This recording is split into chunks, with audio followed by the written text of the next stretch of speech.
चल रही है रूस यूक्रेन की भयानक जंग। यूक्रेन के एक छोटे से गांव का एक साधारण गणित शिक्षक अपनी पत्नी की हत्या का बदला लेने के लिए बन जाता है एक बेहद खतरनाक स्नाइपर, जिसकी हर एक गोली सीधा रूसी सैनिकों के सिर को निशाना बनाती है। कैसे वह एक आम इंसान से एक असाधारण हत्यारे में बदल गया, और क्या वह अपनी पत्नी की मौत का बदला ले पाया? दोस्तों, आज मैं एक्सप्लेन करने जा रहा हूँ हाल ही में रिलीज हुई फिल्म स्नाइपर द व्हाइट रेवेन की पूरी कहानी। पूरा वीडियो देखने के बाद आप हैरान रह जाएंगे कि स्नाइपर कितनी खतरनाक चीज होते हैं। तो फिर देर किस बात की, चलिए शुरू करते हैं आज का एक्सप्लेनेशन। इस फिल्म का मुख्य किरदार है मिकोला। वह एक स्कूल टीचर है, लेकिन मिकोला रहता है यूक्रेन के एक बिल्कुल दूरदराज इलाके में, जहाँ दूर दूर तक कोई इंसान नहीं बसता। इस सुनसान माहौल में उसका एकमात्र साथी है उसकी पत्नी नास्तिया। वे दोनों अपनी जिंदगी बहुत ही सुख शांति से बिता रहे थे। नास्तिया बहुत अच्छी ड्राइंग बनाती थी और कार्ड से तरह तरह की सुंदर चीजें तैयार कर सकती थी। उनके घर में न टीवी था, न इंटरनेट, यहाँ तक कि मोबाइल फोन भी नहीं, इसलिए दुनिया में क्या चल रहा है उन्हें इसकी कोई जानकारी नहीं थी। मिकोला का स्कूल उसके घर से काफी दूर था, इसलिए वह रोज साइकिल चलाकर स्कूल जाता था। एक शिक्षक के रूप में वह बेहद प्रतिभाशाली था, खासकर गणित में उसकी पकड़ लाजवाब थी। एक दिन स्कूल के टिफिन टाइम में मिकोला टीवी पर देखता है कि यूक्रेन के क्रीमिया शहर में रूसी सेना ने हमला कर दिया है। तभी मिकोला समझ जाता है कि उसके देश की हालत ठीक नहीं है। जिस क्लास में मिकोला पढ़ाता था, वहाँ एक बेहद बदतमीज लड़का था जिसे मिकोला बिल्कुल पसंद नहीं था। वह खुलेआम उसका अपमान करता और इसमें उसे मजा आता था। लेकिन मिकोला बहुत शांत स्वभाव का इंसान था और वह उसे संभालने की पूरी कोशिश करता रहा। एक दिन कुछ पत्रकार मिकोला और नास्तिया के घर उनका इंटरव्यू लेने आते हैं, क्योंकि वे दूसरों से बिल्कुल अलग थे। पूरी दुनिया से कटकर वे ऐसा जीवन क्यों जी रहे थे, यही बात जानना चाहते थे। मुख्य उद्देश्य था वहाँ से निकलना। हम जानते हैं कि मिकोलो की पत्नी गर्भवती थी और वे इसी माहौल में अपने बच्चे को जन्म देना चाहते थे। वहाँ वे एक सफेद पत्थर का प्रतीक देखते हैं। पूछने पर नास्तिया बताती है कि यह व्हाइट रिवेन नाम के एक देवता का चिन्ह है, जो उन पर शांति बरसाता है और हर खतरे से उनकी रक्षा करता है। रात में नास्तिया लकड़ी से उस देवता की एक मूर्ति बनाकर मिकोलो को देती है, ताकि वह उसे हर खतरे से बचा सके। अगली सुबह मिकोलो स्कूल जाते समय कुछ रूसी सैनिकों को देखता है, लेकिन वह उनकी ओर ज्यादा ध्यान नहीं देता और तेजी से साइकिल चलाकर स्कूल चला जाता है। स्कूल पहुंचकर वह देखता है कि स्कूल पूरी तरह खाली है। यह देखकर मिकोलो बहुत चिंतित हो जाता है। तभी वह टीवी पर एक खबर देखता है कि रूसी सेना पहले ही यूक्रेन में प्रवेश कर चुकी है और कई शहरों पर कब्जा कर रही है। यह सब देखकर मिकोलो बहुत डर जाता है और सीधे अपने घर की ओर रवाना हो जाता है, क्योंकि उसकी पत्नी वहाँ अकेली है। लेकिन घर लौटकर वह देखता है कि रूसी सैनिक पहले ही उसके घर आ चुके हैं और नास्तिया को यातनाएं दे रहे हैं। रूसी सैनिक कहते हैं कि ये जरूर कोई जासूस होंगे, इसलिए वे पूरे घर की तलाशी लेते हैं और अंत में घर में आग लगा देते हैं। आखिरकार नास्तिया गुस्से में आकर उन पर हमला करती है। तभी एक सैनिक उसे गोली मार देता है और वही उसकी हत्या कर देता है। यह दृश्य देखकर मिकोलो पूरी तरह टूट जाता है। उसके सारे सपने कुछ ही सेकंड में धूल में मिल जाते हैं। लेकिन अब उसके दिल में क्रोध की आग जल उठती है। उसकी आंखें साफ बता रही थीं कि वह इस हत्या का सबसे बड़ा बदला लेना चाहता है।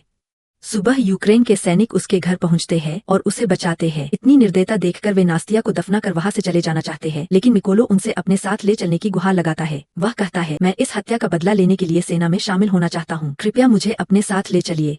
वे राजी हो जाते हैं और मिकोलो को अपने साथ आर्मी कैंप ले आते हैं। उस समय मिकोलो नास्तिया द्वारा दी गई वही लकड़ी की मूर्ति अपने साथ लिए होता है। वे उसके साथ रवाना होते हैं, लेकिन वहाँ का चीफ इन कमांडर मिकोल को देखकर गुस्सा हो जाता है। उसका कहना होता है कि वह रूस का कोई जासूस भी हो सकता है। यूं अचानक हम किसी को भी सेना में शामिल नहीं कर सकते। तभी मेघला कहती है, रूसी सैनिक मेरे जीवन की एकमात्र पूंजी छीन ले गए हैं। मेरे पास जीने का अब कोई सहारा नहीं बचा, इसलिए मैं चाहती हूँ कि अपनी जान कुर्बान करके भी रूसी हत्याओं का बदला लूं और यूक्रेन को बचाने के लिए पूरी ताकत से लड़ूं।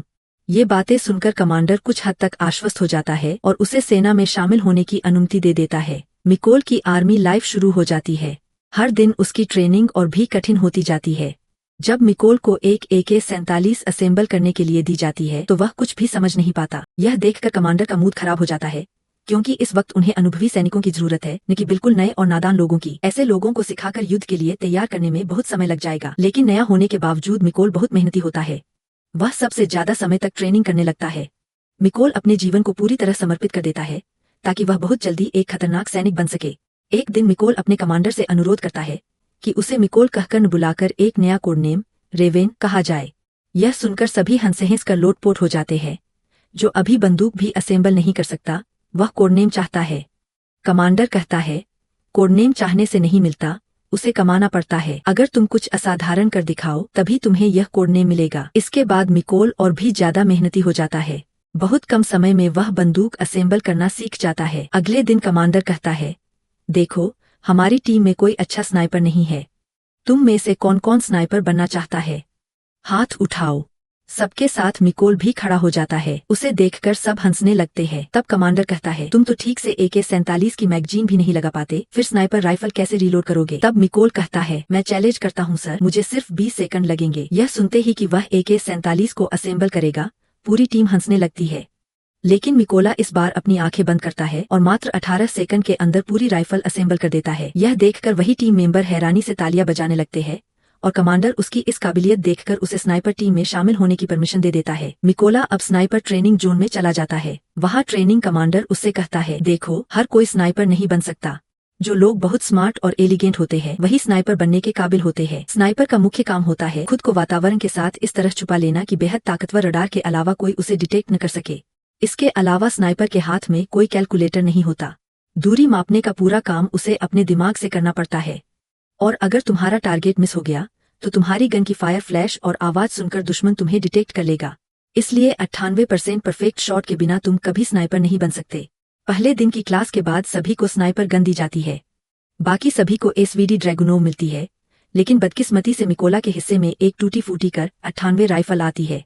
मिकोला कहता है, सबको इतनी आधुनिक गन मिली और मुझे ये ब्रिटिश जमाने की पुरानी गन दे दी। यह सुनते ही कंट्रोलर कहता है, ये तुम्हारे मामा का घर नहीं है कि जो चाहो वही मिलेगा। जो मिला है उसी से तुम्हें प्रैक्टिस करनी होगी। कोई और रास्ता न देखकर मिकोला उसी स्नाइपर गन के साथ प्रैक्टिस शुरू कर देता है। पहले सेशन में उन्हें बताया जाता है, तुम्हारे बगल से चाहे जितनी भी गोलियां चले, तुम्हारा शरीर 1 इंच भी नहीं हिलना चाहिए, क्योंकि तुम हिले तो तुम्हें डिटेक्ट करना आसान हो जाएगा। इसलिए कमांडर सभी की पोजीशन के पास गोलियां चलाता है और देखता है कि अचानक फायरिंग की आवाज से कौन कौन हिलता है। इस टेस्ट में कई लोग फेल हो जाते हैं, लेकिन मिकोला जरा भी नहीं हिलता। नतीजतन इस टेस्ट में मिकोला प्लस पाकर पास हो जाता है। अगले दिन की क्लास में बताया जाता है, तुम लोग जिस 1963 में बनी SVD स्नाइपर राइफल से प्रैक्टिस कर रहे हो, उसकी इफेक्टिव रेंज सिर्फ 600 मीटर है और हमारे पास सबसे हाईटेक स्नाइपर गन की रेंज 2000 मीटर थी। मिकोला कहता है, अगर रूसियों के पास इससे भी ज्यादा रेंज वाली गन हो तो? इस पर कमांडर जवाब देता है, तो फिर सब कुछ किस्मत और तुम्हारी हाइडिंग स्किल पर ही निर्भर करेगा। लेकिन यहाँ गन कैसी है, यह सबसे बड़ा फैक्टर नहीं है। सबसे बड़ा फैक्टर यह है कि गन के पीछे खड़ा इंसान कितना स्किलफुल है। अगली ट्रेनिंग में सभी का शूटिंग टेस्ट लिया जाता है। सबसे पहले सभी टारगेट सेट करते हैं, फिर उनकी आंखों पर पट्टी बांध दी जाती है। इस हालत में सभी शूट करते हैं। सब पास कर जाते हैं, लेकिन मिकोला पुरानी गन से टारगेट हिट नहीं कर पाता। मिकोला कहता है, इस गन से कभी भी हिट करना संभव नहीं है। लेकिन कमांडर बताता है कि इसी गन से पहले कई लोग टारगेट हिट कर चुके हैं। इसके बाद डिस्टेंस कैलकुलेशन की क्लास ली जाती है। मिकोला पहले एक मैथ्स टीचर था, इसलिए वह बहुत तेजी से कैलकुलेशन कर लेता है। कमांडो उसके रिजल्ट देने से पहले ही मिकोला अकेले सारे सवालों के जवाब दे देता है।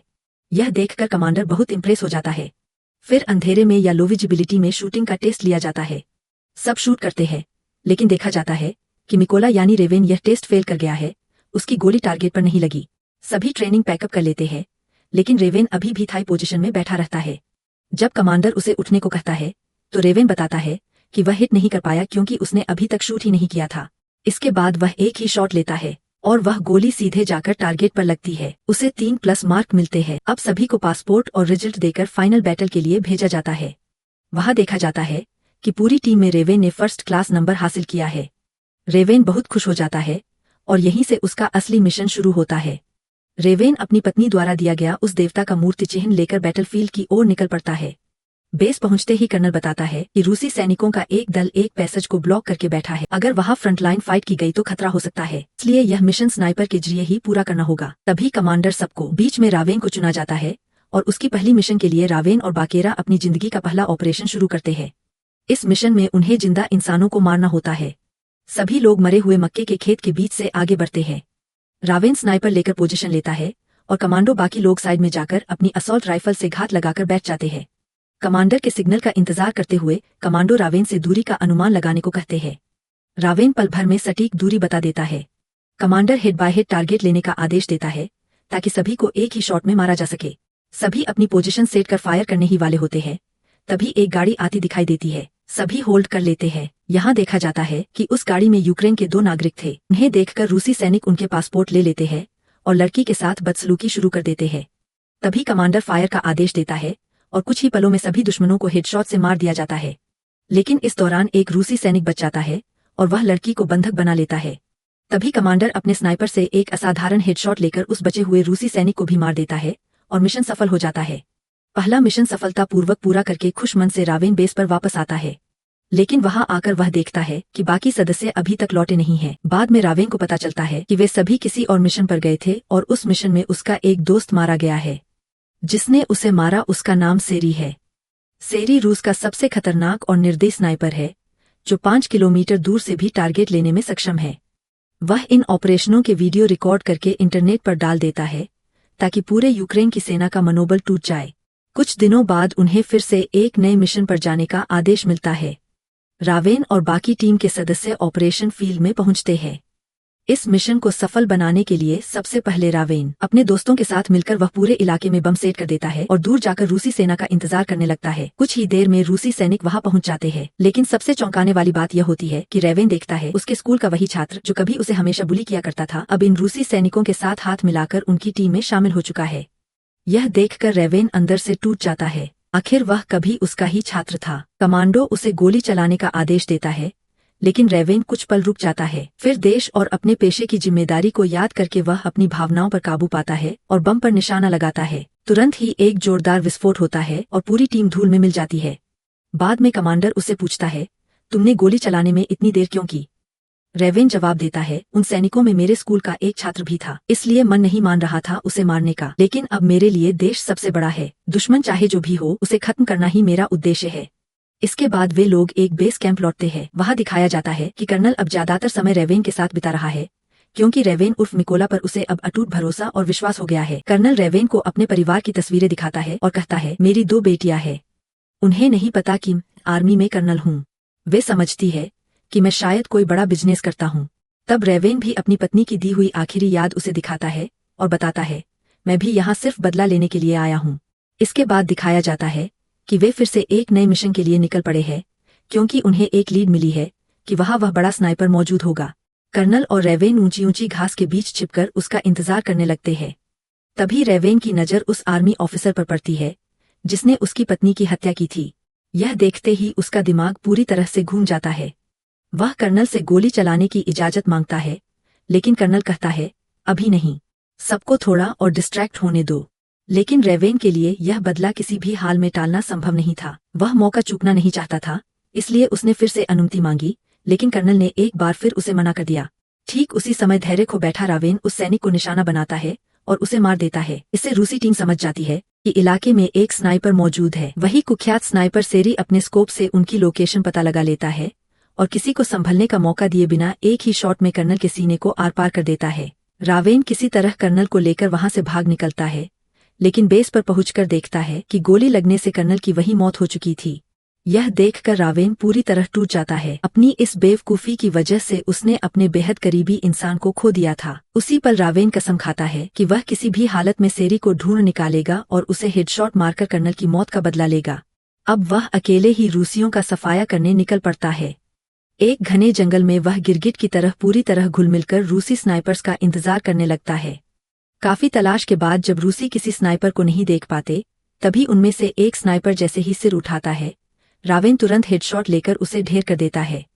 दूसरा स्नाइपर यह समझकर खोजते खोजते रावेन तक पहुंच जाता है और उस पर गोली चलाता है, लेकिन गोली रावेन के हाथ को छूकर निकल जाती है। इसके बाद रावेन पलटकर एक घातक शॉट लेता है और उस स्नाइपर का भी सिर उड़ा देता है। अगले सीन में दिखाया जाता है कि रावेन एक गुप्त ठिकाने पर अपने जख्मों का इलाज कर रहा है और युद्ध की स्थिति के बारे में जानकारी जुटा रहा है। तभी यूक्रेनियन आर्मी हेड उसे फोन करके बताता है कि उन्होंने उस स्नाइपर को खोज लिया है जिसने कर्नल को मारा था। वह रावेन को तुरंत सब कुछ समेटकर बेस आने को कहता है। रावेन एक पल की भी देरी किए बिना बेस पहुंचता है और इस मिशन के लिए पूरी रिसर्च शुरू कर देता है। वहां मौजूद कमांडो बताते हैं कि यह सेरी कोई साधारण स्नाइपर नहीं है, वह पूरे 5 किलोमीटर दूर से भी बिल्कुल सटीक निशाना लगा सकता है। इसके अलावा वह खुद को इतनी चतुराई से छुपा लेता है कि उसे नंगी आंखों से देख पाना लगभग असंभव है। इतना ही नहीं, वह अपने इन कारनामों के वीडियो बनाकर ट्विटर पर पोस्ट भी कर देता है। पोस्ट की गई लोकेशन को ट्रैक करके हम यह पता लगा चुके थे कि वह इस समय कहाँ है। कुछ आर्मी वालों ने कहा तो हम वहां माइन बिछा देते हैं, इससे कुछ तो खत्म हो जाएगा, है ना? लेकिन रावेन ने कहा, जब तक हम माइन बिछाएंगे तब तक वे आकर हम सबको हेडशॉट मारकर उड़ा देंगे। तब उनके कर्नल ने कहा, हम 2 ग्रुप में बंटकर वहां जाएंगे। एक ग्रुप सामने से स्नाइपर्स को बिजी रखेगा और दूसरा ग्रुप पीछे से अटैक करेगा। जब वे डिस्ट्रैक्ट हो जाएंगे, उसी मौके पर रावेन अंदर घुसकर सेरी को खत्म कर देगा। योजना के मुताबिक वे अगले ही दिन सुबह इस मिशन पर निकल पड़े। वे भेष बदलकर बहुत सावधानी से रेंगते हुए आगे बढ़ने लगे। उधर सेरी भी अपनी पोजीशन लेकर पेट्रोलिंग कर रहा था ताकि यह समझ सके कि कहीं कोई स्नाइपर मौजूद तो नहीं है। रूसी बेस में सेरी के अलावा और 5 स्नाइपर थे। वे चारों ओर जांच करते हैं लेकिन कुछ भी नजर नहीं आता। चारों तरफ से रूसी स्नाइपर धीरे धीरे आगे बढ़ते रहते हैं। दूसरी ओर रावेन पूरी रात बहुत धीरे धीरे क्रॉल करता हुआ सीधे बेस के अंदर पहुंच जाता है, क्योंकि इस रास्ते पर जरा भी तेजी दिखाने पर स्नाइपर उसे गोली मार देते। इसके बाद रावेन अपनी गन पर साइलेंसर लगाता है और कमांडर को बताता है कि वह अंदर जाने के लिए तैयार है। इसी बीच कर्नल पूरी स्नाइपर टीम का स्टेटस ले लेता है और सभी को अपने शॉट रेडी रखने का आदेश देता है। हर स्नाइपर अलग अलग अपने स्नाइपिंग राइफल से निशाना साधे रहता है। कर्नल के ऑर्डर देते ही सभी एक साथ फायर करते हैं और सभी टारगेट एक साथ जमीन पर गिर जाते हैं। उधर रावेन चुपचाप आगे बढ़ते हुए अचानक 2 स्नाइपर्स के सामने आ जाता है और साइलेंसर लगी गन से उन्हें मार देता है। इसी समय कर्नल हेवी मशीन गन से हवा में गोलियां चलाकर सेरी का फोकस डिस्टर्ब कर देता है। सेरी अपने चीफ स्नाइपर कमांडो से उनकी स्थिति जानना चाहता है, लेकिन तब तक उसके 2 मुख्य सहायकों में से एक को रावेन अपने स्नाइपर से ढेर कर चुका होता है। अब सेरी अपने गार्ड्स को कॉल करता है, लेकिन वहां भी अगर उसे कोई जवाब नहीं मिलता तो वह अपनी पोजीशन छोड़कर छत पर चला जाता है, यह देखने के लिए कि आखिर हो क्या रहा है। वहां पहुंचकर वह देखता है कि उसका मुख्य सहायक पहले ही बेहोश हो चुका है। यह देखकर उसकी हार्ट बीट तेज हो जाती है और घबराहट में वह बैकअप टीम को कॉल करके पूरी स्थिति बता देता है। बैकअप टीम कहती है, हम 10 मिनट के अंदर पहुंच रहे हैं, तब तक तुम होल्ड करके रखो। लेकिन इसी बीच रेवेन अंदर घुस चुका होता है और सेरी दूसरे अधिकारी को मारने ही वाला होता है। तभी रेवेन सेरी की पोजीशन देख लेता है। उसे गोली मारने के बजाय वह सीधे सेरी पर अटैक करता है। ऊपर से कूदकर रेवेन अपने हाथ में पकड़े चाकू को सेरी की गर्दन में घूम देता है और उसे हमेशा के लिए खत्म कर देता है। यहाँ बिना ज्यादा फाइट के सेरी की अचानक मौत देखकर थोड़ा निराश हो गया। खैर, इसके बाद रेवेन सेरी के दूसरे सहायक को ग्रेनेड मारकर उड़ा देता है और सेरी की एमए ट्यूबी लेकर बैकअप टीम का इंतजार करने लगता है। जैसे ही बैकअप टीम रेंज में आती है, रेवेन सेरी की गन से एक शॉट लेकर ड्राइवर को ढेर कर देता है। बाकी सभी सैनिक गाड़ी से उतरकर स्मोक बम फेंक देते हैं, जिससे पूरा इलाका धुएं से भर जाता है ताकि कोई उन्हें देख न सके। लेकिन पहले से टारगेट सेट किए हुए सभी यूक्रेनी स्नाइपर्स उस धुएं के बीच से भी एक एक करके सैनिकों को मारते जाते हैं और आखिर में दिखाया जाता है कि वहां कोई भी जिंदा खड़ा नहीं है। अंततः रेवेन यानी मिकोला की सारी व्यक्तिगत बदले की कहानी पूरी हो जाती है। इसके बाद वह अपने घर लौटता है जहां नस्तिया को दफनाया गया था। वहां आकर मिकोला कहता है, मैंने तुम्हारे और कर्नल की हत्या का बदला ले लिया है। अब वक्त आ गया है देश के लिए बदला लेने का। मुझे देश बचाने के लिए जाना होगा। अगर जिंदा रहा तो फिर से यहाँ तुमसे मिलूंगा। यह कहकर मिकोला एक नए ऑपरेशन पर निकल पड़ता है और इसी के साथ यह मूवी यही खत्म हो जाती है। हमारी इस मूवी की एक्सप्लेनेशन कैसी लगी यह जरूर बताना। अगर अच्छी लगी हो तो प्लीज एक लाइक कर देना और अगर चैनल पर नए हो तो चैनल को सब्सक्राइब करना मत भूलना।